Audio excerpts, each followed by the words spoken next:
You understand what's at play here, boy? Corvus asked, not moving. Sure, the young man spat. An old geezer's about to get filleted. He laughed a rapid-fire laugh that sounded not unlike a donkey, and looked to his friends for support. As a group, they urged him on, eager for blood.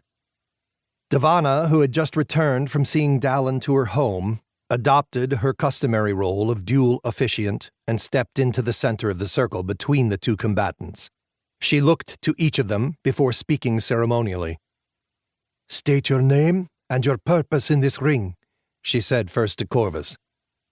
"Corvus Coraxthe of Doersch," he said, using his battlefield voice so that all gathered might hear. "Accusing this man and all 7 of that group of the brutal attack and defilement of Dallin, daughter of Camden."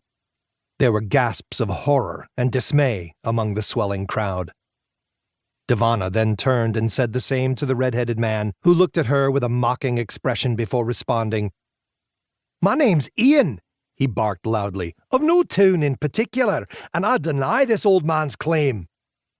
With a solemn bow of her head, Davana said, "Let the truth be known through this trial." She then backed out of the ring to stand beside her husband. Wasting no time, the younger man stepped forward and took a wild swing at Corvus with a heavy weapon, missing him by a foot. Perhaps he was wary of his opponent's vaunted skill after all and didn't want to get too close. Corvus did not move, nor flinch as the blade passed, his own sword tip still resting in the sawdust at his side, his eyes seeing only Dallin, lying beaten and bloody on the moor. Her blood. As Ian wound up for a return backhand swing, this time a little closer, Corvus launched forward suddenly, his left hand jamming the handle of the attacking blade as he thrust Raven's tooth through the chest of the still grinning younger man.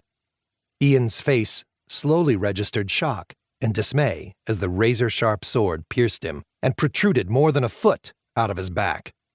He looked quizzically into Corvus's merciless eyes, as if to ask why Corvus would do such a thing. As if to say, "We was only having fun." "Did you rape her, Ian?"